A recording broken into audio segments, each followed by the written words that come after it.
রব্বুল আলামিন বলতেছেন, নিশ্চয় সেই আল্লাহ পাককে ভয় করো এবং এমন একজন নবীকে দুনিয়ার জমিনের মধ্যে তোমাদের মাঝখানে পাঠাইছি, যে রসুলকে পাঠাইছি ওই রসুলের ইত্তেবা করো, মহাব্বত করো, ভালোবাসো। তোমরা যদি ওই রসুলকে মহাব্বত করো, আল্লাহ তাআলা বলতেছেন, বান্দা দুনিয়ার জমিনের মধ্যে রসুলকে মহাব্বত করতে দেরি হয়, আমি আল্লাহকে মহাব্বত করতে দেরি হয় না। আর যারা দুনিয়ার জমিনের মধ্যে রসুলকে মহাব্বত করবেন, রসুল সাল্লাল্লাহু আলাইহি ওয়াসাল্লাম বলতেছেন, দুনিয়ার জমিনের মধ্যে আল্লাহকে ডাকলে যেমন পাওয়া যায়, আল্লাহ তাআলার পয়গম্বর বলতেছে তোমরা রসুলকে ডাকো, ওই রসুলকে ইত্তেবা করো, অনুসরণ করো। আল্লাহর পয়গম্বর বলতেছেন, আমি স্বপ্নে হলেও ওই বান্দার সঙ্গে স্বপ্নের মধ্যে দিদার দিব। দিদার বুঝেন তো?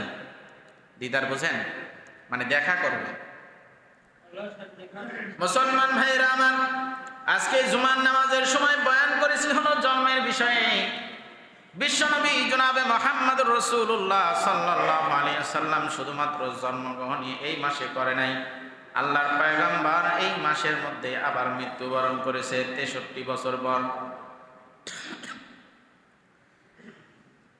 আল্লাহর পয়গম্বর দুনিয়ার জমিন থেকে বিদায় নেবার আগে সকল উম্মতদেরকে কিছু উপহার দিয়ে গেছেন। আল্লাহ তাআলা বলেন, দুনিয়ার জমিনের মধ্যে বান্দা তুমি একটু ভালো করে খেয়াল করে দেখো, আমি পয়গম্বর তোমার জন্য কি রেখে গেছি, আমি পয়গম্বর তোমার জন্য কি কি জিনিস রেখে গেলাম, কি সুন্নত রেখে গেলাম। ও বান্দা, সুন্নতের দিকে তাকাও, ফরজের দিকে তাকাও। আমি পয়গম্বর তোমাদের জন্য উপহার স্বরূপ জান্নাত রেখে গেছি। আল্লাহ তাআলা বলেন, 10 জন সাহাবীকে যেমনি করে আল্লাহ তাআলা জান্নাতের সার্টিফিকেট দিয়েছেন, রাসূলও খুশি, সাহাবারাও খুশি। অনেক সাহাবার আবার মন খারাপ, দুনিয়ার জমিনের মধ্যে অমুক সাহাবী সরাসরি জান্নাতের সার্টিফিকেট পাইল। দুনিয়ার জমিনের মধ্যে অনেক সাহাবী, 10 জন সাহাবী জান্নাতের সার্টিফিকেট পাইছে, কিন্তু আমরা কেন পাইলাম না? ওই পয়গম্বর ডাক দিয়ে বলতেছেন, আল্লাহ অমনি করে যেমনি করে আমার ওই 10 জন সাহাবীর জান্নাতের সার্টিফিকেট আপনি দিছেন, তেমনি করে আমার ওই উম্মতদেরকেও জান্নাতের সার্টিফিকেট আপনার দেয়া লাগবে। এবার সামনের দিকে আগাবো আমরা। জান্নাতের সার্টিফিকেট আমাদেরকে আল্লাহ দিবেন কি দেন নাই? সবাই জানেন তো?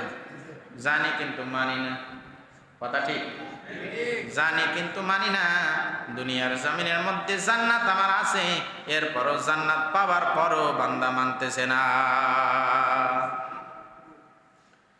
এ দুনিয়া সানিয়া সবাই যাবা সনিয়া, এ দুনিয়া সারিয়া সবাই যাবে চলিয়া, মরণ তোমায় লইবে ঘিরি যতই করো বাহানা, মরণ তোমায় লইবে ঘিরি যতই করো বাহানা।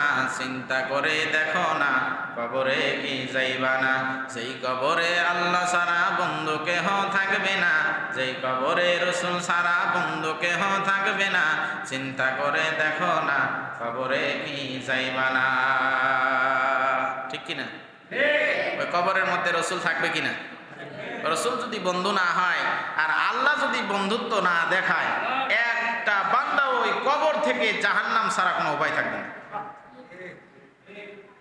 এখনই আপনি চিন্তা করেন, আল্লাহ তাআলা যদি জাহান্নামের সার্টিফিকেট আপনাকে দিয়ে দেয় আর আল্লাহ তাআলা ওই হাসরের ময়দানে যদি আপনার হিসাব চায়, আপনি একটু চিন্তা করেন, মনের অন্তরের মধ্যে আপনি নিজে নিজে প্রশ্ন করেন, আরে ভাই আমার নিজেকে আমি নিজে প্রশ্ন করতেছি, কাল কিয়ামতের ময়দানে আল্লাহ তাআলা যদি আমার এই হিসাবের জন্য তার গড়ায়, আল্লাহ তাআলা যদি ওই জায়গাতে বলে, বান্দা দুনিয়ার জমিনের মধ্যে এই কাজ করছো, এইটার হিসাব দিয়ে তুমি জান্নাতে চলে যাও, একটা বান্দারও ওই হিসাব দেওয়ার ক্ষমতা থাকবে না।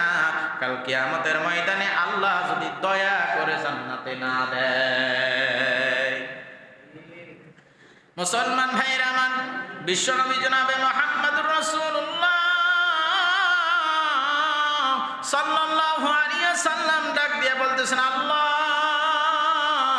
আমার এই উম্মতদেরকে যদি জান্নাত না দেন, এরপরও নবীজি ডাক দিয়ে বলতেছেন, আল্লাহ এই যে সেজদার মধ্যেই বললাম, আপনি যদি আমার উম্মতরে জান্নাত না দেন, এরপরে আমি এই সেজদা থেকে মাথা উঠাবো না।